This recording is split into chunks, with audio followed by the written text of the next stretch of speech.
하나님 말씀 봉독합니다. 시편 사도행전 27장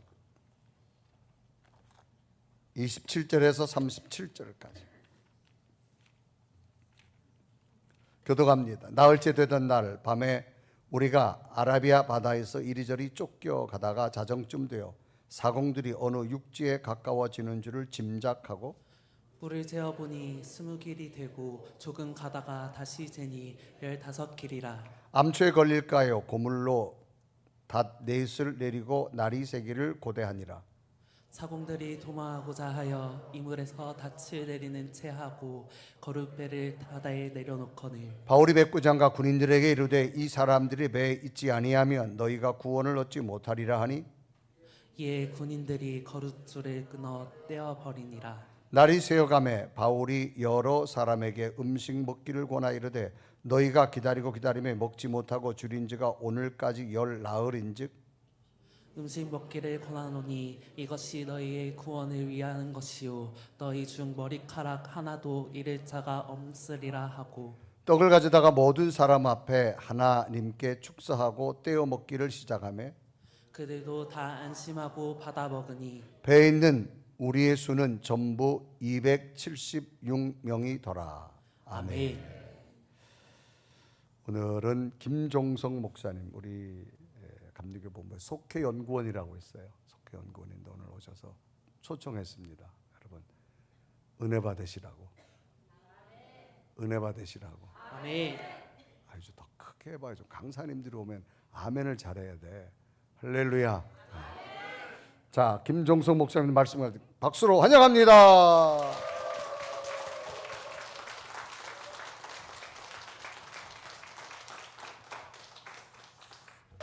할렐루야. 네. 박수 치신 분들에게 하나님이 만복의 은혜를 허락하시기를 감사합니다. 네. 어딜 가도 이렇게 격하게 환영해 주는 교회는 없습니다. 네. 네, 여러분 너무 감사하고 오늘 분일 교회 후에 하나님의 얼굴을 구하는 여러분들에게 하나님 오늘 만나 주시고 또 세워 주시고 채워 주시기를 주님의 이름으로 축복합니다. 옆에 있는 분들에게 한번 인사하겠습니다. 옆에 있는 분들은 인사를 하실 텐데 오늘은 이렇게 한번 인사 좀 하겠습니다. 흔들려도 괜찮습니다. 이렇게 한번 좀 인사할 텐데 아니 안 시켰는데 아직. 네. 네, 오늘은 잠이 오셔서 흔들리셔도 괜찮습니다. 주무실 분들 주무시고 편안하게 하나님의 은혜 나누셨으면 좋겠습니다. 아멘 안 해주셔서 감사합니다. 네. 옆에 있는 분들에게 우리 흔들려도 괜찮습니다. 한번 인사하겠습니다. 시작. 흔들려도 괜찮습니다. 흔들려도 괜찮습니다. 흔들려도 괜찮습니다. 고맙습니다. 자, 제가 왜 여러분들한테 뭐 이런 인사를 시킬까요? 보통 목사님들이 흔들려도 괜찮아요라는 말 잘 안 씁니다. 왜냐하면 우리는 흔들리면 안 된다고 생각하기 때문에 그렇습니다. 많은 분들이 삶을 살아가면서 인생이 뿌리째 흔들리는 경험을 합니다. 신앙이 뿌리째 흔들리는 경험을 하고 살아갑니다. 아마 올 한 해도 신앙이 뿌리째 흔들리고 믿음이 뿌리째 흔들렸던 어려운 삶을 사셨던 분들도 이 자리에 계실 것 같습니다. 여러분 그래서 많은 분들이 교회 와서 그러잖아요. 제가 너무 힘듭니다. 흔들립니다. 어떻게 하면 좋죠? 그러면 옆에 있는 분들이 얘기하죠. 그러면 안 돼. 흔들리면 안 돼. 쓰러지면 안 돼. 넘어지면 안 돼. 아멘 아무도 안 하네요, 여러분. 네. 우리 그렇게 이야기해요. 근데 여러분 흔들리고 싶은 사람이 어디 있겠어요? 우리는 흔들리고 싶지 않아도 흔들리는 거예요. 왜 그럴까요? 하나님이 저와 여러분을 만드실 때 그렇게 만드셨어요. 연약하게. 부족하게 만드셨기 때문에 우리는 안 흔들릴 수 없고 또 갈등이 없을 수 없는 삶을 살아갑니다. 여러분 기억하십시오. 저는 성도들 만날 때마다 그럽니다. 흔들려도 괜찮습니다라고 얘기해요. 그러면 많은 분들이 그래요. 흔들려도 된다는 목사님 처음 봤다고 그래요. 왜냐하면 흔들리면 안 된다고 우리 늘 들었기 때문에. 흔들리면 죽어. 알지? 막 이러잖아요. 근데 여러분 안 흔들릴 수 없잖아요. 저도 인생을 살아가면서 늘 흔들리면서 살았습니다. 목사지만 저도 믿음이 흔들릴 때가 있습니다. 목사지만 하나님 앞에서 흔들리는 경험을 하면서 저도 오늘 여기까지 왔습니다. 이것이 어찌 보면 우리의 모습입니다. 여러분 흔들려도 괜찮습니다. 그러나 우리가 하나 기억해야 될 것은 흔들려도 되지만 믿음의 꽃대만큼은 꺾이지 아니하는 은혜를 하나님이 허락해 주시기를 주님의 이름으로 축원합니다. 흔들릴 수 있어요. 바람이 불면 이렇게 저렇게 흔들립니다. 그러나 어떤 사람은 확 이 꽃대가 꺾이는 사람이 있습니다. 꽃대가 꺾이면 꽃이 피지 않습니다. 그러나 흔들거릴지라도 믿음의 꽃대만 꺾이지 않으면 흔들릴지라도 하나님은 아름다운 믿음의 꽃을 피워가게 하시는 귀한 날을 저와 여러분에게 허락하여 주실 줄로 믿습니다. 여러분, 우리가 꽃대라는 말을 써요. 꽃대가 있고 그 위에 꽃이 달리는 거예요. 여러분, 우리가 보통 꽃을 바라보면서 참 저 꽃 예쁘다 그래요. 사람들이 꽃을 이쁘다고 하는 여러 가지 이유 중에 하나는 꽃말이 이뻐서도 그래요. 꽃마다 꽃말이 있어요. 그 꽃의 이름이 만들어진 이유가 다 있습니다. 그 꽃말이 아름다운 꽃이 아름다운 것처럼 비록 흔들릴지라도 여러분 인생의 꽃말이 아름다우면 여러분의 삶도 흔들렸을지라도 하나님 보시기에 아름다운 삶이 됩니다. 여러분, 그 꽃말을 우리가 다른 말로 하면 간증이라고 하는 거예요. 여러분, 간증 하시는 분들 얘기 들어보세요. 간증에 은혜되는 분들의 특징이 있습니다. 우여곡절이 많은 분들입니다. 삶의 위기가 많았던 분들이 그것을 잘 극복해내서 간증할 때 우리 은혜 받아요. 여러분, 그만큼 우리는 은혜 받지만 그 삶을 살았던 그분은 죽을 만큼 힘든 고비를 넘겼다는 얘기입니다. 그래서 간증이 많다는 건 삶이 고단했다는 이야기입니다. 여러분, 그러나 그 간증을 통해서 믿음의 꽃대를 세웠던 그 은혜, 저는 오늘 특별히 여러분들에게 하나님이 오늘 꽃말을 하나 부여해 주시길 원해요. 예수님을 사랑했던 사람, 예수님과 함께하는 사람, 예수님의 은혜를 입은 사람이라는 믿음의 꽃말이 오늘 저와 여러분에게 허락되기를 주님의 이름으로 축원합니다. 여러분, 그러면 이 예수님을 만난 꽃이라고 하는 꽃말의 주인공이 되기 위해서 우리는 어떤 삶을 살아가야 할까요? 첫째는 흔들리면서도 믿음의 꽃대를 세워야 할 줄로 믿습니다. 여러분, 오늘 본문의 주인공인 사도 바울, 그는 참 행복한 삶을 살았습니다. 그러나 그가 예수님을 만난 이후에 걸어가야 했던 삶은 굉장히 어렵고 힘들었던 삶이었습니다. 그럼에도 그는 늘 믿음의 경주를 쉬지 않았던 사람이었습니다. 그렇게 고단한 삶을 살았던 그가 오늘 본문에 보니까 어느덧 인생의 마지막 시간에 서 있었습니다. 오늘 여러분, 사도 바울이 이제 마지막 가는 길을 오늘 본문이 기록한 내용입니다. 오늘 사도 바울이 이제 마지막 여정을 로마로 떠나게 되는데 그 과정을 본문이 그리고 있습니다. 그런데 이것을 아는 누군가가 만류합니다. 그게 누구냐면 에베소 교회 장로님들이었습니다. 당시 에베소 교회 장로님들은 하나님과 깊은 영적 교제를 나눴던 분들인데 기도 중에 깨닫습니다. 사도 바울이 로마로 가면 순교할 것이라고 하는 것을 알게 됩니다. 그래서 이분들이 밀레도에서 사도 바울을 만나서 만류합니다. 사도 바울 선생님, 꼭 그 길을 가셔야 합니까? 그 길을 가시면 돌아오지 못할 수도 있습니다.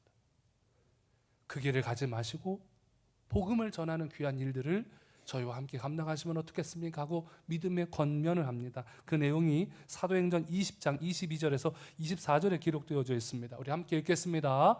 보라, 이제 나는 성령에 매여 예루살렘으로 가는데 거기서 무슨 일을 당할는지 알지 못하노라. 오직 성령이 각 성에서 내게 증언하여 결박과 환난이 나를 기다린다 하시나 내가 달려갈 길과 주 예수께 받은 사명 곧 하나님의 은혜의 복음을 증언하는 일을 마치려 하면은 나의 생명조차 조금도 귀한 것으로 여기지 아니하노라. 아멘.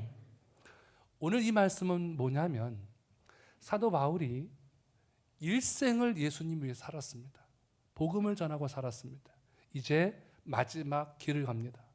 세계의 중심인 로마에 가서 복음을 전하고 순교를 하겠다라고 다짐을 하고 스스로 죄수가 되어서 로마로 가는 알렉산드리아 배에 승선합니다. 이게 오늘 본문 이야기의 시작점입니다. 이 배를 타고 이제 로마로 가는데 이 길은 마지막 길입니다. 이 길은 죽음의 길입니다. 에베소 교회 장로님들의 고백 속에서 우린 그것을 알 수가 있습니다. 자, 그렇다면 죽기를 결단하고 마지막 하나님을 위하여, 복음을 위하여 가는 길이라면 여러분, 그 길이 은혜로워야 하고 그 길이 평탄해야 하지 않을까요? 어째 아멘이 다 출장 같습니다, 여러분. 예. 그래야 되죠, 그죠? 그죠? 하나님이 도와주시면, 동행해 주셔야 되니까 평안해야 됩니다. 그런데 마지막 가는 길입니다. 마지막 가는 길인데 평탄하지 않습니다. 오늘 본문에 보니까 지중해로 가는 길에 배가 풍랑을 만나서 환난을 겪습니다. 이 배가 정말 항해를 하면서 너무너무 힘든 상황을 맞이합니다. 여러분, 사도 바울이 얼마나 힘들었을까요? 일생을 살아오면서 그가 한 일은 오직 주님을 증거하는 것 외에는 없었습니다. 일생을 예수님 위해 살았다면 이제 마지막 가는 길이라도 평안하게 해주셔야 위로가 되는데 하나님이 그조차도 허락하시지를 않습니다. 무슨 말일까요? 여러분들이 일생을 하나님 위해 살았습니다. 그러면 이제라도 하나님이 평안하게 그 길을 갈 수 있도록 도와주시는 게 어찌 보면 당연한 일 아닐까요?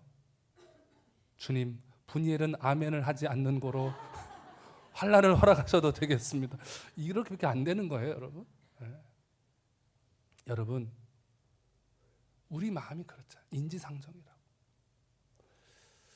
여러분 그렇지 않으세요? 지금 나름의 말은 하지 못하지만 너무 힘든 시간을 보내고 계신 분들 계실 텐데, 여러분 차라리 신앙생활 열심히 안 하다가 환난을 만나면 덜 억울하잖아요.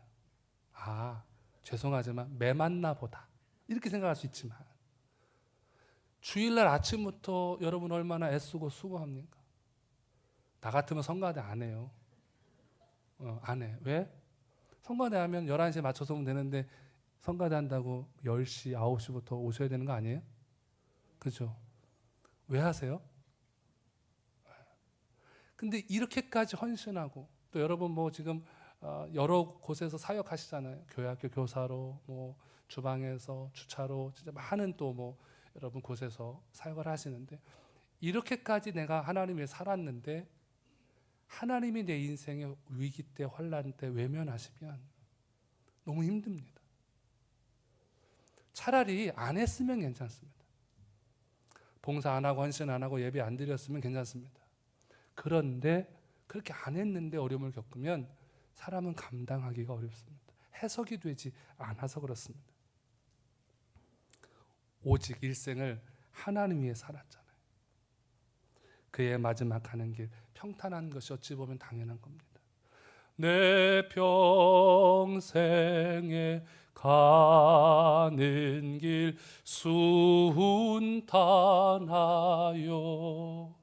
늘 잔잔한 강 같든지.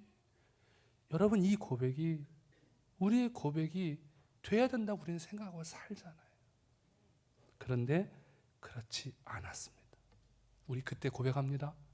내가 뭘 그렇게 잘못했길래 하나님이 나에게 이렇게까지 하시나? 내가 뭘 그렇게 잘못했길래? 돌아보면 부족함은 있지만 내가 이렇게까지 하나님이 나를 힘들게 하실 일은 하지 않은 것 같은데, 나보다 더 많이 죄짓고 사는 사람도 잘 사는데 왜 내게 하나님이 이 어려움을 허락하시나? 마지막 가는 길만큼은 평탄하게 해주셨으면 좋았을 텐데 하는 마음을 우리는 갖습니다.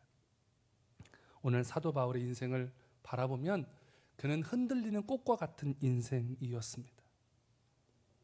그는 한 번 제대로 피워보지 못하고 이제 져야 되는 상황이 왔습니다. 본문 27절에서 29절 말씀 다 같이 한번 읽겠습니다. 열 나흘째 되는 날 밤에 우리가 아드리아 바다에서 이리저리 쫓겨가다가 자정쯤 되어 사공들이 어느 육지에 가까워지는 줄을 짐작하고 물을 재어보니 20길이 되고 조금 가다가 다시 재니 15길이라. 암초에 걸릴까요? 고물로 단 넷을 내리고 날이 세기를 고대하니라. 아멘. 오늘 이 아드리아 바다라고 하는 바다에 알렉산드리아 배가 이제 출항을 해서 가는데 환란을 만납니다. 훗날 이 배가 멜리데라고 하는 섬에 착륙한다고 사도행전에 기록을 합니다. 이 멜리데는 지금의 지중해 섬 이탈리아 앞에 있는 몰타라고 하는 섬 근처를 의미하는데, 거리상으로 보면 이 배가 미항에서 출항해서 지금 이 장소까지 한 800km 정도로 온 겁니다. 근데 시간을 본문에 보면 열 나흘이라고 이야기를 합니다. 이게 무슨 얘기냐면 배가 출항을 해서 14일 동안 바다에서 태풍을 만났다는 거예요. 여러분, 밤바다, 태풍 겪어보셨어요? 굉장히 무섭습니다. 그런데 밤바다에서 태풍이 일기 시작하는데 14일 동안 태풍이 오는데 얼마나 무서웠겠어요. 그 옛날에 뭐 엔진이 있는 배도 아니잖아요. 근데 이 배가 이리 떠밀리고 저리 떠밀리고 하는데 성경을 확인해 보면 800km를 떠다녔다고 나오는 거예요. 14일 동안 이리 밀리고 저리 밀리는데 800km를 밀렸다는 거예요. 여러분 생각해 보세요. 서울에서 부산 왕복이 800km예요. 14일 동안 망망대해에서 이 상황이 벌어집니다. 초죽음이 되는 거예요. 인생의 난파가 된 것과 같은 상황이 되었습니다. 얼마나 두려웠을까요? 얼마나 무서웠을까요?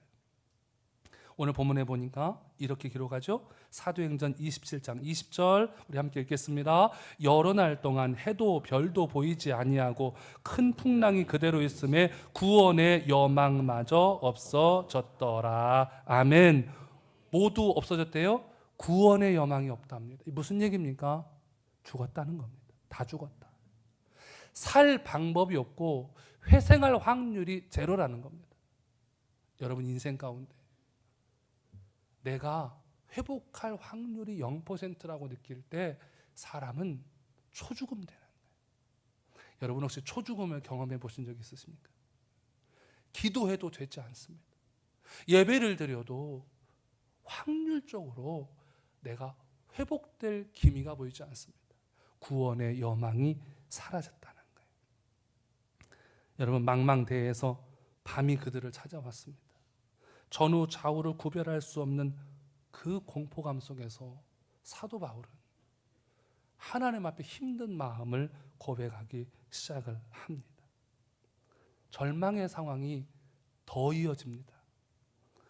가만히 보니까 공포 속에 있는데 배의 선원들이 갑자기 구조선을 내리기 시작합니다.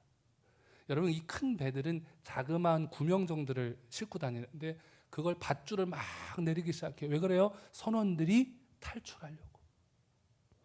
승객들을 버리고 선원들이 도망가려고. 옛날에 2014년도에 마치 세월호 보는 느낌인 거예요. 승객들은 죽든 말든 선원들은 먼저 도망가려고 아둥바둥하는 그 장면인 거예요. 지금. 그 장면을 보는 사도 바울과 배에 탄 사람들이 얼마나 공포였고, 지금 밤바다도 공포입니다. 14일 동안 태풍도 공포입니다. 800km를 떠다니는 것도 공포입니다. 구원의 여망이 사라졌습니다. 하나님도 도와주지 않습니다. 그런데 선원들조차도 도망가려고 합니다. 이 사람들이 도망가면 끝입니다. 배를 어떻게 할 방법이 없는 겁니다. 이 상황이 됐습니다. 자, 그때 로마의 군인들이 나타나더니 그 구조선들의 밧줄을 탁탁탁탁 끊어버립니다. 여러분이 그 배에 탄 사람들이라면 어떤 마음이 드시겠습니까? 야, 저 나쁜 놈들! 이런 마음도 들겠지만 동시에 어떤 마음이 들어요? 진짜 끝났구나. 구조선조차도 사라졌으니까 이제는 꼼짝없이 바다에 수장되는 겁니다. 이 배 안에 지금 사도 바울이 있는 거예요. 마지막 가는 길이에요. 마지막 가는 길에 하나님이 이렇게까지 몰아세울 이유가 없잖아요. 근데 왜 이러실까요? 바울은 이게 해석이 되지 않습니다. 여러분, 이런 절망적인 상황이 다가오기 시작합니다. 여러분, 어느 날 동네에 쥐 한 마리가 살았습니다. 이 쥐가 잠깐 밖에 나와가지고 산책을 하다가 갑자기 고양이 한 마리가 앞에 떡하니 나타났습니다. 고양이가 쥐한테 말을 걸기 시작합니다. 뭐라 그랬을까요?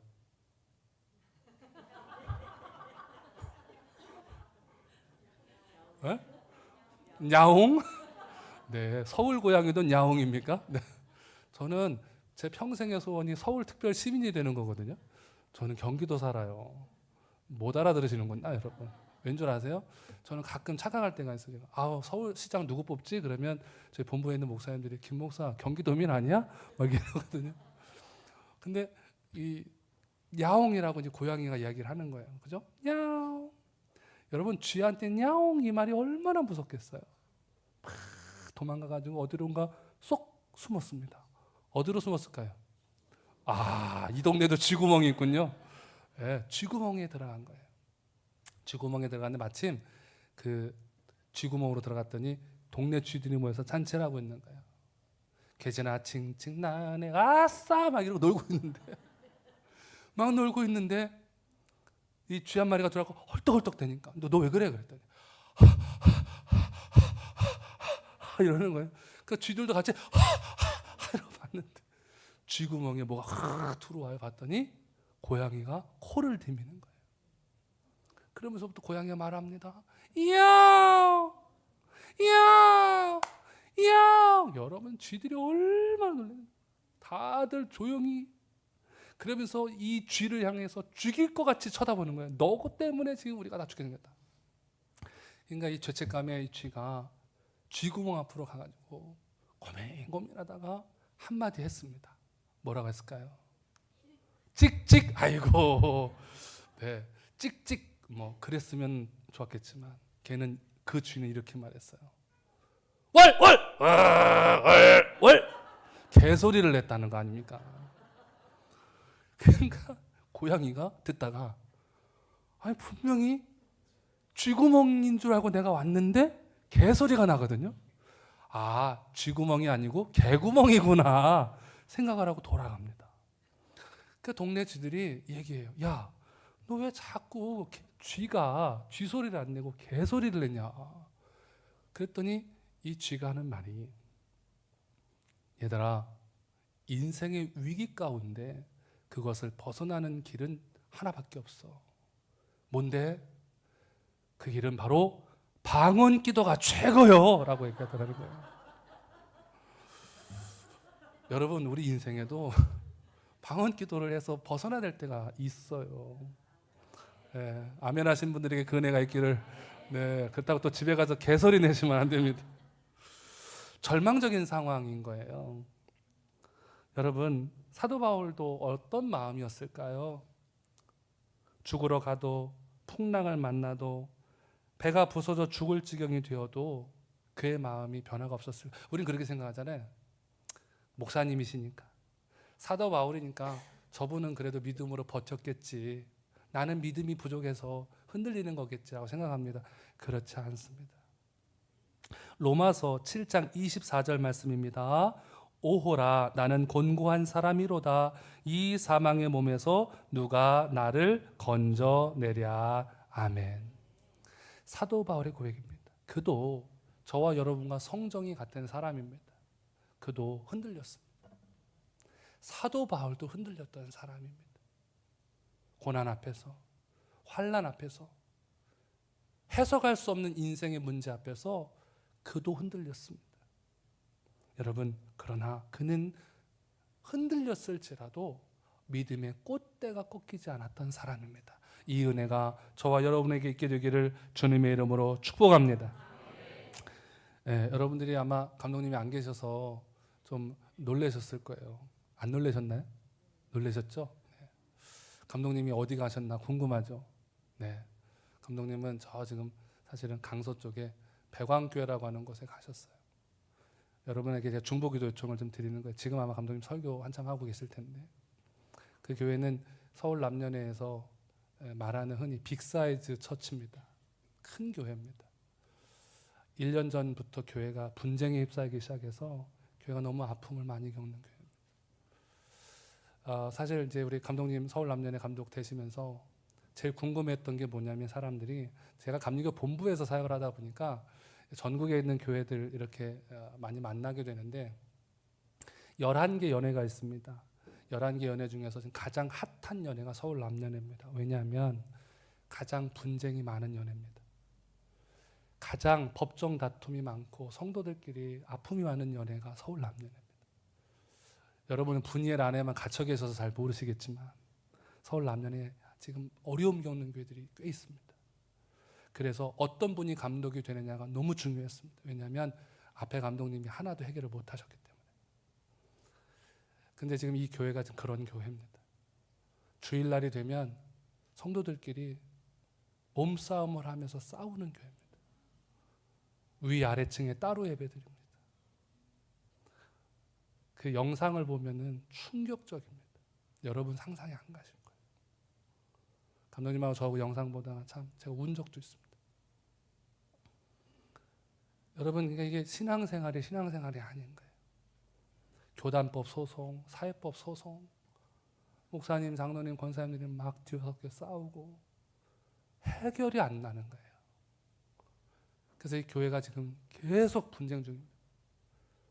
그래서 지금 가장 저희 교단에서 관심이 제일 많은 교회입니다. 이 교회가 이게 해결이 될까? 해결되지 않을 거야. 이게 대다수 의견입니다. 감독님 취임하시고 나서 저는 왜 우리 유병영 감독님 하나님이 서울 남년에 세우셨을까? 그것도 2번 떨어지시고 3번째 왜 허락하셨을까? 근데 지금 하시는 이유가 좀 보여요. 제가 보기에는 지난번에 하셨을 상황이 아니었던 거예요. 이제 마무리 풀어내셔야 되니까 감독님 통해서 하시는 걸 제가 보는데, 그 교회가 오늘 처음으로 감독님하고 1년 넘게 2군데서 싸웠던 교인들이 서로 입구에서 밀치고 못 들어가게 막고 막 밟고 했던 교회거든요. 오늘 처음으로 11시 예배 같이 드리는 거예요. 거기 설교하러 가시는 거예요. 감독님이 기도하시고 결정하신 거예요. 어저께 그저께. 현직 감독인 내가 갈 테니 우리 한번 예배 한번 같이 드려보자. 한 교인인데 오늘 드리는 거예요. 지금 딱 우리 본문의 상황인 거예요. 저는 믿습니다. 하나님이 회복시켜 주실 줄로 믿습니다. 여러분 기도해 주셔야 돼요. 이 교회가 풀어지면 전국적으로 아마 굉장히 큰 이슈일 거예요. 지금 하나님이 일하시는 걸 보는 거예요, 우리가. 네, 그래서 제가 여러분에게 기도 부탁을 좀 드리는 거예요. 감독님 어디 가셨나?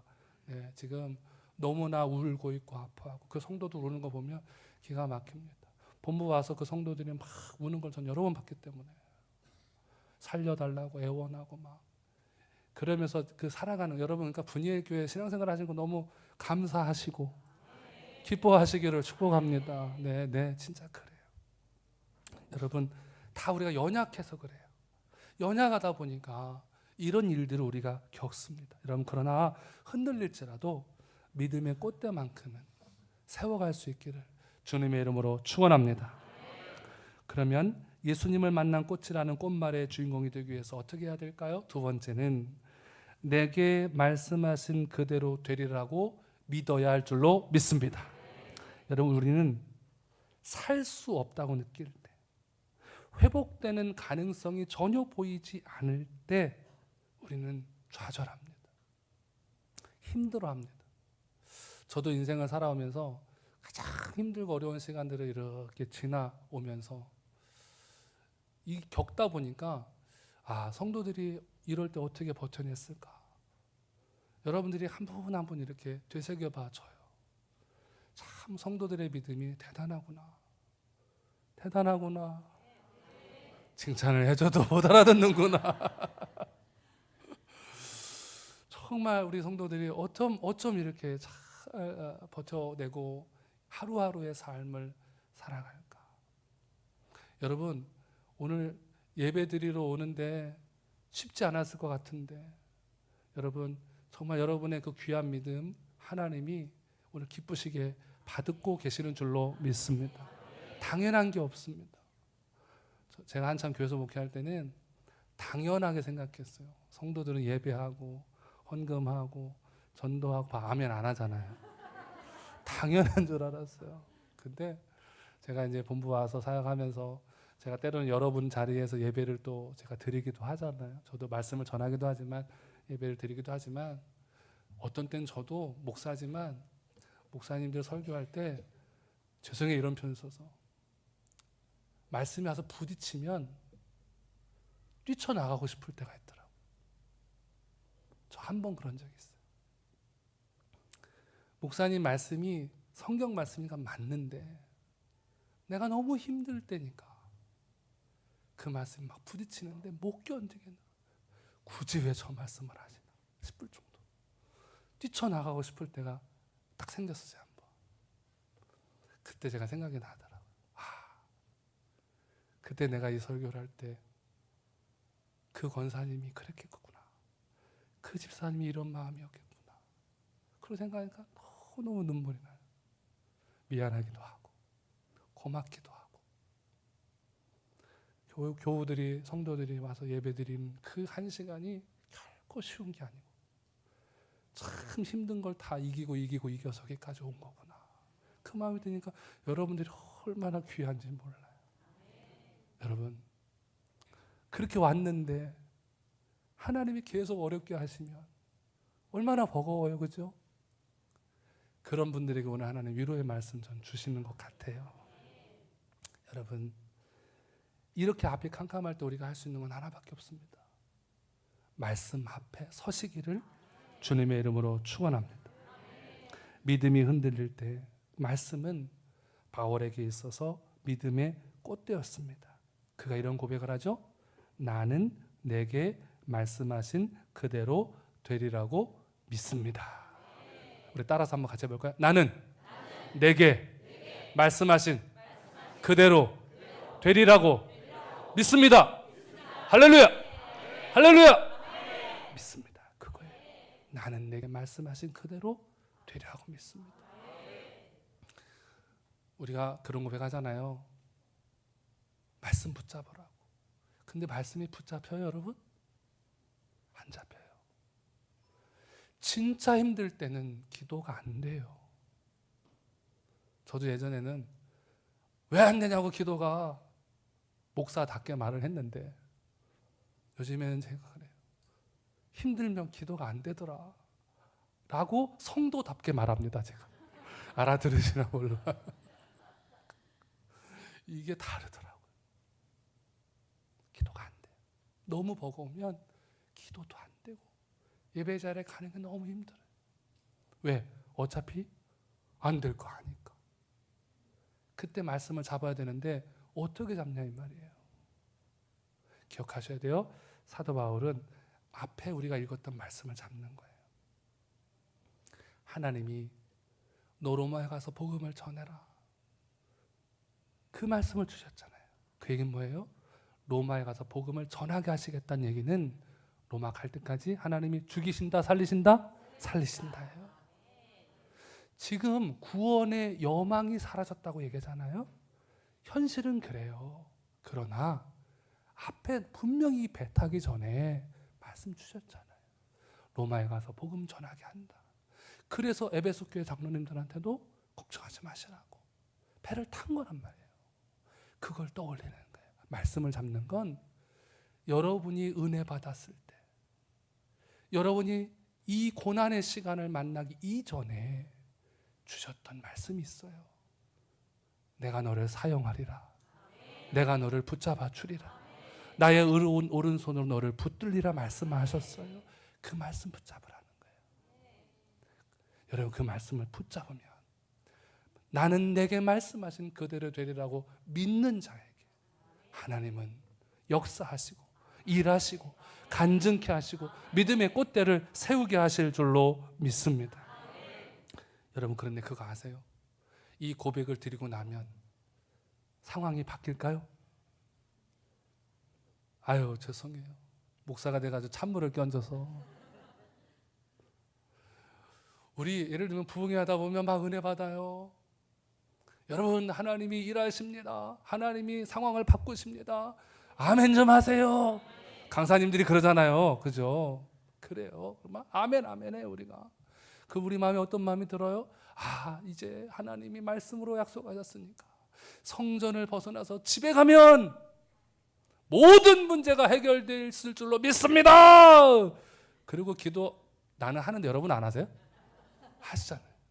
근데 여러분 물으십시다. 집에 가면 상황이 바뀌어 있나요? 아니에요. 아니에요. 안 바뀌어 있어요. 죄송하지만 말씀을 붙잡아도 현실은 바뀌지 않아요. 그럼 목사님 어떻게 살아갑니까? 그때는 말씀만 붙잡은 상태에서 우리의 시선이 현실을 보기 때문에 그래요. 이걸 여러분 하셔야 되는 거예요. 제가 지난번에 인천의 어느 교회 3일 동안 집회를 하는데요. 이렇게 앞에 어떤 권사님이 앉으셨는데 얼마나 화장을 예쁘게 하고 오셨는지 몰라요. 말씀이 끝나고 통성기도를 하는데요. 얼마나 간절한지 울면서 기도하는지 끝나고서는 제가 나가다가 엘리베이터 앞 복도에서 만났어요. 아유 목사님 은혜 받았어요. 그런데 나 깜짝 놀랐어요. 마스카라가 다 떨어져가지고 새카매졌어요. 얼굴이 새카매가지고 그러면서 제가 너무 힘든 일이 있었는데 오늘 말씀 때문에 은혜 받고 목사님 하나님이 일하실 줄로 믿습니다. 하나님이 일하실 줄로 믿습니다. 막 그러면서 가는데 제가 뒤통수에 대고 뭐라고 하는지 아세요? 아무 일도 없을 거예요. 어떻게 하면 좋아? 이게 현실이에요. 아무 일도 일어나지 않아요. 그러나 여러분 기억하셔야 돼요. 시선을 예수님께로 고정하시면 지금은 일어나지 않지만 시간이 지나고 나면 이 일들이 왜 내게 허락되었는지를 깨닫고 간증하는 날이 오게 될 줄로 믿습니다. 버티는 은혜를 주실 거예요. 버티는 게 제일 힘들어요. 그죠? 아둥바둥 버티는 게 얼마나 힘들어요. 그러나 버티는 은혜를 주시는 거예요. 여러분 기억하셔야 돼요. 버틸 수 있는 힘을 오늘 이 시간 하나님이 공급해 주시기를 주님의 이름으로 축원합니다. 저도 힘들 때 늘 버팀목이 되어주신 분이 한 분 있어요. 제 선배 목사님이신데 누군지 아세요? 유병룡이에요? 그치, 이때 한번 유병룡이랑 해보는 거지, 그죠? 맞아요. 감독님 늘 제 곁에 계셨어요. 저랑 감독님하고는 출신 학교가 달라요. 신학교를 다른 학교 나왔습니다. 감독님하고 저 연애도 달라요. 전 서울연애입니다. 여긴 서울남연애잖아요. 그래도 감독님 늘 제 인생 속에 제가 제일 힘들고 어려울 때 옆에서 제 버팀목이셨어요. 그래서 그냥 감독님 보면은 제가 이렇게 어떤 때 그냥 저도 모르게 눈물이 흐를 때가 있어요. 제 마음이 어떤 건지 아세요? 아시죠? 모르시겠어요? 그러면 어려움을 겪어보셔야 돼요. 그 말 한마디인 거예요. 제가 제일 힘들 때 감독님 저한테 해주셨던 얘기 있어요. 김 목사, 내가 오늘 김 목사에서 기도하는데 하나님 주신 마음이 있어. 말씀하세요. 하나님이 하시면 쉽다. 저한테 이런 말 해주는 목사님 전 처음이었어요. 기도하면 돼. 이렇게는 얘기를 제가 들어봤어도 하나님이 하시면 쉽다라는 말을 해주는 목사님 처음이에요. 근데 재밌는 거 아세요? 감독님이 그 얘기할 때가 언제인 줄 아세요? 3번째 감독 나와서 제일 힘드실 때였어요. 저는 감독님 절박함을 봤거든요. 감독님 인생에 제일 힘들어할 때 전 봤거든요. 감독님 우시는 거 보셨어요, 여러분? 네. 그러면서 저보고 뭐라 하는지 아세요? 김 목사, 하나님이 하시면 쉽다 그래 놓고는 이러시는 거예요. 버텨 저보고. 예? 버티라고요? 그리고 뒷말이 무엇이었냐면 나도 돌아갈 곳이 없어 였어요. 목사님들 둘 대화 여러분 보세요 한번. 나도 돌아갈 곳이 없는 절박함. 너도 버텨. 버티는 사람의 절박함. 돌아갈 곳이 없는 사람의 절박함과 버틸 수밖에 없는 사람의 절박함이 만나서 최고로 할 수 있는 말은 하나님이 하시면 쉽다. 하나님이 하시면 쉽다. 근데 여러분 이 말이 와 닿을까요? 절박한 사람에게 와 닿지 않아요. 그렇게 하나님이 하시면 쉽다는 거 하나님이면 벌써 풀어줬어야지. 여러분 왜 이 힘든 시간들을 허락하실까요? 지나가 봐야 합니다. 지나가 봐야 합니다. 그렇게 감독되셔서 오늘 한 교회가 지금 사느냐 마느냐 절체절명의 시간에 있는 거예요.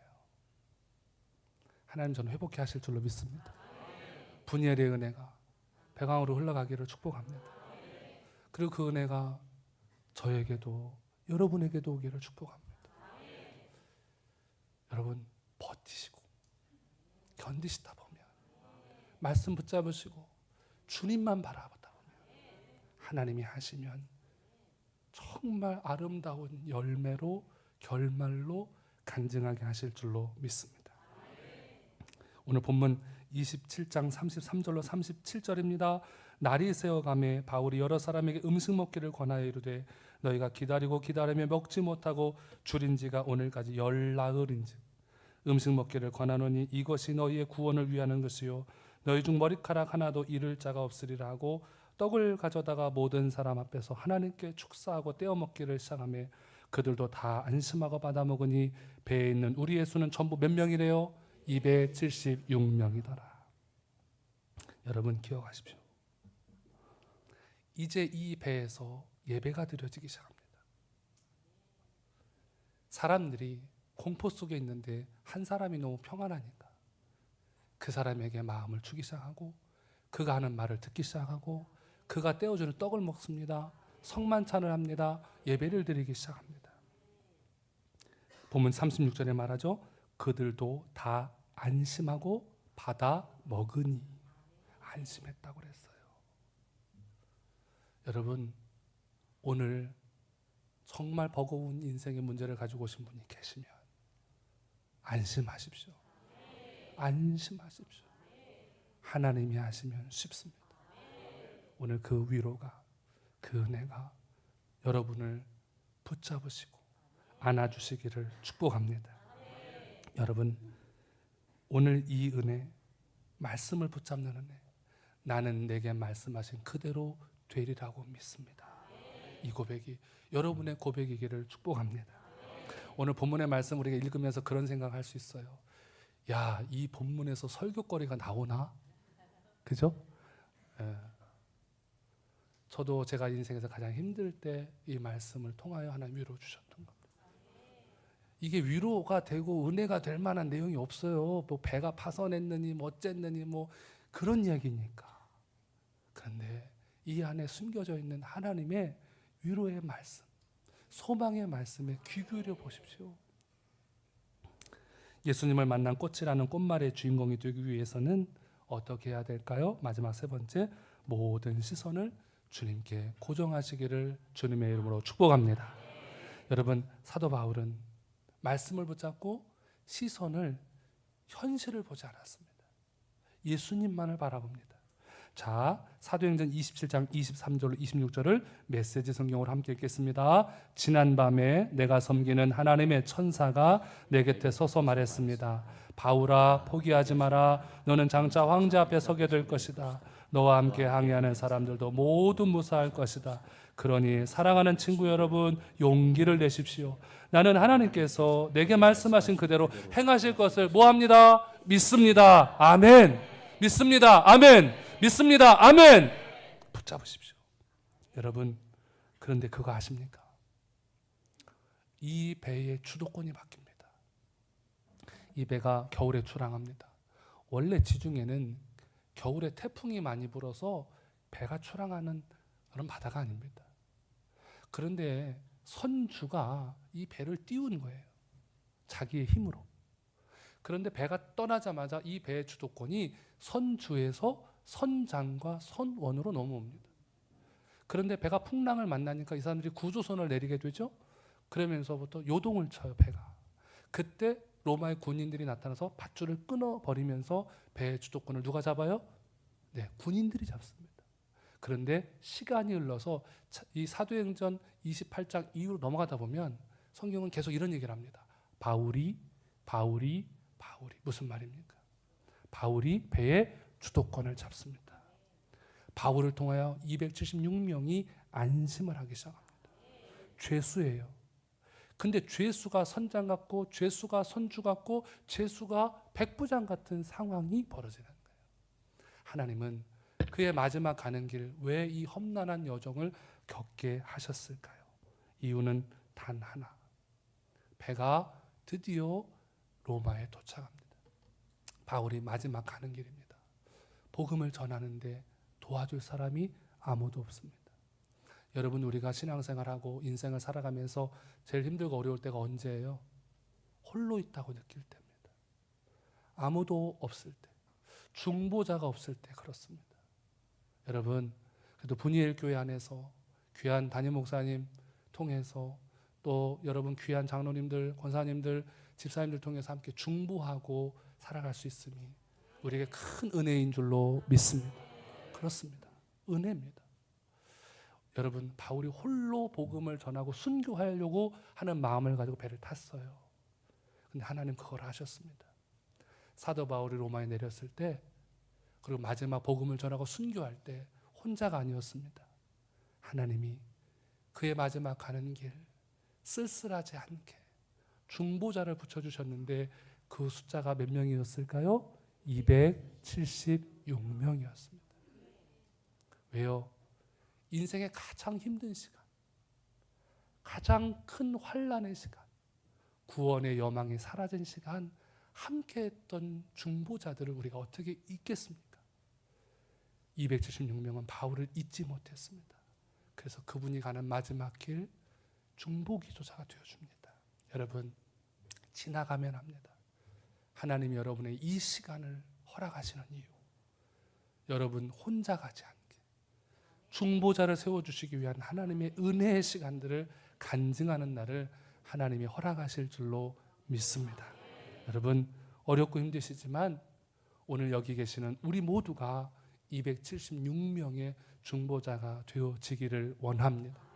또 이 시간 여러분들의 기도와 고백이 지금 이제 감독님 지금 귀한 이제 말씀 전하고 계실 텐데 아름다운 열매가 맺혀져서 한 교회의 눈물이, 성도들의 아픔이 싸매어지는 일들이 일어나기를, 그리고 많은 교회들이 소망 얻을 수 있기를, 그리고 그 일의 중심에 분이엘 교회가 있게 하심을 감사하는, 고백하는 그 은혜의 시간 우리가 함께 찬양하고 기도하겠습니다.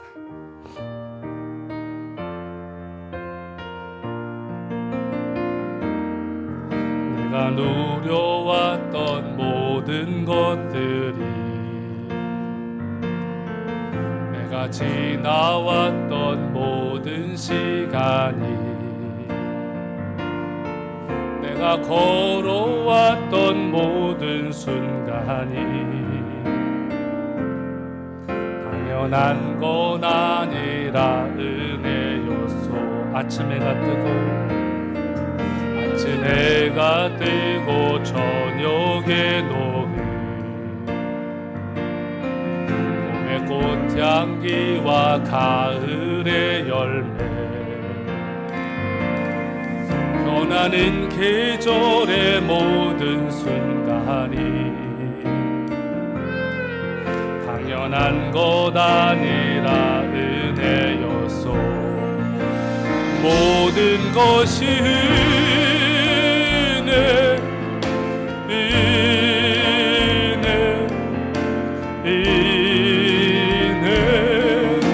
한없는 은혜. 내 삶에 당연한 건 하나도 없었던 것을, 모든 것이 은혜, 모든 것이 은혜.